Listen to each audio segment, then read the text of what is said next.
அடுத்தபடியாக எங்கள் அருமை சகோதரர் நாங்கள் கூப்பிடுவதெல்லாம் ஓடி வந்து எங்களுக்கு எல்லா வகையிலும் ஆலோசனை சொல்லக்கூடிய பாசத்துக்குரிய சகோதரர் அருள்ஜி முருகன் சார் அவர்கள்.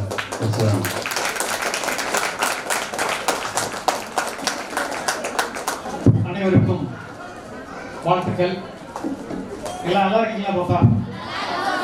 என்னுடைய பேத்திமார்கள் எல்லாம் பார்க்கறதுக்கு ஆசைப்பட்டு வந்திருக்கோம். அடிக்கடி பார்த்துக்கலாம். என்ன சாப்பிடல, பறிச்சிருச்சா? எவ்வளோ நேரம் பேசலாம்? ஒரு அரை மணி நேரம் பேசலாம்னு நினைச்சேன். ஆனால் சரி வர்றப்ப கூட்டமாக இருக்கு, லேட் ஆயிடுச்சு, ஒரு 1/4 மணி நேரம் பேசலாம் அப்படின்னு நினைச்சோம். அப்புறம் ஏற்கனவே ரஹமத்துல்லா சார் சொன்னார் 10 நிமிஷம் பேசுங்கன்னாரு. அப்புறம் இங்கே மேடைக்கு வந்து உட்கார்ந்த உடனே 3 பேரும் சேர்ந்து ஒரு 10 நிமிஷத்தில் பேசி முடிச்சுட்டாங்க. நான் இப்போ என்ன பேசுறது தெரியல. மொத்தத்தில் எல்லாத்துக்கும் வாழ்த்துக்கள் தெரிவிச்சுக்கிறேன். அடிக்கடி ரஹமத்துல்லா சாரும் காஜா சார் சொல்றப்பெல்லாம் எங்களுடைய குழந்தைகளுக்கு ஏதாவது சொல்லுங்க, எங்களுடைய பெற்றோர்களுக்கு ஏதாவது சொல்லுங்கன்னு சொல்றாங்க. உண்மை என்னன்னா வருஷம் பூரா அவங்க சொல்லிட்டு தான் இருக்காங்க. புதுசா நம்ம ஒன்றும் சொல்றதுக்கு இல்லை. இருந்தாலும் கூட இந்த குழந்தைகளுடைய நிகழ்ச்சிகள்லாம் பார்க்குறப்ப ரொம்ப ஆச்சரியமா இருக்கு. எப்படி சார் சொன்னாங்க, ரொம்ப அருமையாக உங்களை வார்த்தை எடுத்திருக்கிறாங்கன்ற ஒரு வார்த்தையை வந்து அற்புதம் பயன்படுத்தினாங்க. அந்த தோழர் சொன்னது போல நம்முடைய பிள்ளைகளை அற்புதமாக வார்த்தை எடுத்துட்டு இருக்கிறாங்க.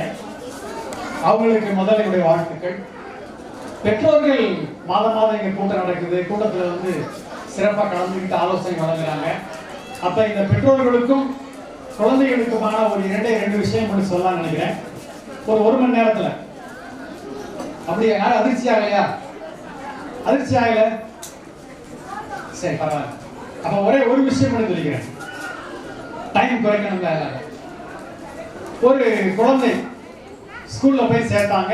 வயசு 5 வயசு ஆயிடுச்சு. ஸ்கூல்ல சேர்த்தா அந்த பையன் முதல் நாள் போறான், 2வது நாள் போறான், 3வது நாள் போறான். ஒரு 7-8 நாள் ஆயிடுச்சு. அந்த குழந்தையோடைய பெற்றோருக்கு அழைப்பு வருது ஸ்கூல்ல இருந்து, நீங்க வந்து உங்க பையனை கூட்டு போயிருந்துட்டாங்க.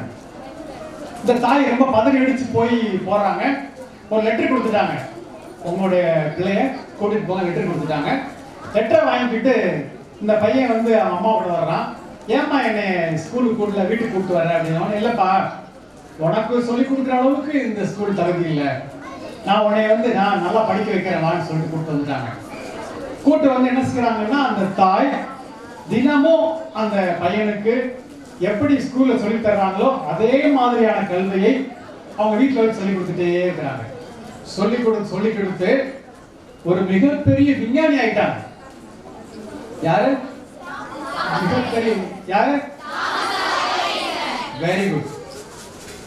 அது எப்படி தெரியுதுன்னா, கடைசி அவங்க அம்மா இறந்த உடனே அந்த எடிசன் அவங்க அம்மாவுடைய பெட்டியிலிருந்து ஒரு லெட்டர் எடுத்து காமிக்கிறாரு.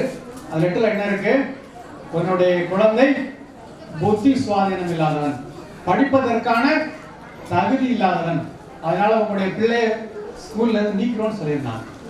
ஆனால் அப்படிப்பட்ட ஒரு குழந்தையை மிகப்பெரிய விஞ்ஞானியாக, யாருன்னு கேட்டாலே நீங்க சொல்றீங்க பார்த்தீங்களா, எடிசன், அந்த அளவுக்கு அற்புதமான ஒரு மனிதனை, மிகப்பெரிய கண்டுபிடிப்புகளை கண்டுபிடிச்ச ஒரு விஞ்ஞானியை உருவாக்கியது யாரு? உன்னுடைய தாய். இந்த குடும்பம் இங்கே சொன்னாங்க தாருல் சலாம் என்பதற்கு நம்ம தோழர் சொன்னார், என்னது? அமைதியான வீடு. அப்ப இப்படி நம்முடைய வீடு மிகப்பெரிய ஒரு வெற்றியாளர்களாக உங்களை உருவாக்கிக்கிட்டு இருக்கு. உங்களுக்கு இப்பவே ஒரு மிகப்பெரிய லட்சியத்தை உருவாக்கிங்க. ஜப்பான்ல ஒரு வகுப்பறை, அந்த வகுப்பறையில என்னைய ஒரு வாத்தியார் என்ன பண்றாருன்னா, உனக்கு என்ன லட்சியம், நீ என்ன ஆக போற, நீ உனக்கு என்ன லட்சியம் கேட்டே இருக்கிறாங்க. அப்போ ஒரு பையன் சொன்னானா, எனக்கு வந்து பெரிய விஞ்ஞானி ஆகும் தானா. பெரிய விஞ்ஞானி என்ன ஆக போற, நான் தாமஸ் ஆல்வா எடிசனோட பெரிய விஞ்ஞானி ஆக போறேன்னு சொன்னானா. அப்படியா, சரி சரிப்பான்னு விட்டாங்க. பல ஆண்டு கழிச்சது. தாமஸ் ஆல்வா எடிசனை கண்டுபிடிப்பு எத்தனை தெரியுமா? எத்தனை கண்டுபிடிப்பு?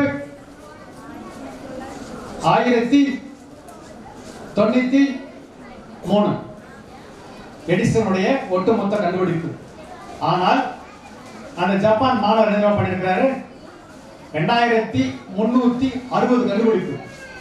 உலகத்திலேயே மிக அதிகமாக கண்டுபிடிச்சது யாரு? அந்த விஞ்ஞானி தான். அவருடைய பேர் தான் நகாமாட்ஸ். படிக்கிற வயதிலேயே மிகப்பெரிய லட்சியத்தை உருவாக்கி அந்த லட்சியத்தை அடைந்தவன் நகா மார்க்ஸ். இந்த விஞ்ஞானிகளை, பொறியாளர்களை, மருத்துவர்களை ஒரு பள்ளிக்கூடம் மட்டும் உருவாக்கிட முடியாது, ஒரு ஆசிரியர் மட்டும் உருவாக்கிட முடியாது. இது மாதிரியான இந்த அடிஷனலா இருக்கக்கூடிய இந்த கல்வி நிறுவனங்கள் மாதிரியான மதரசா மாதிரியான கல்வி நிறுவனங்களும் உங்களுடைய பெற்றோர்களும் இங்க இருக்கக்கூடிய பெரியவர்களும் இணைந்து செய்கிற இந்த நிகழ்ச்சி தான், இந்த முயற்சி தான் உங்க மிகப்பெரிய இடத்துக்கு கொண்டு போகும்போது நபிகள் நாயகத்திடத்துல போய் சிறந்த மனிதன் யாருன்னு கேட்கிறாங்க. உங்களுக்கு தெரியாது இல்ல, சிறந்த மனிதன் யாரு கேட்கிறப்ப நபிகள் நாயகம் சொன்னாராம். என்ன சொன்னாரு?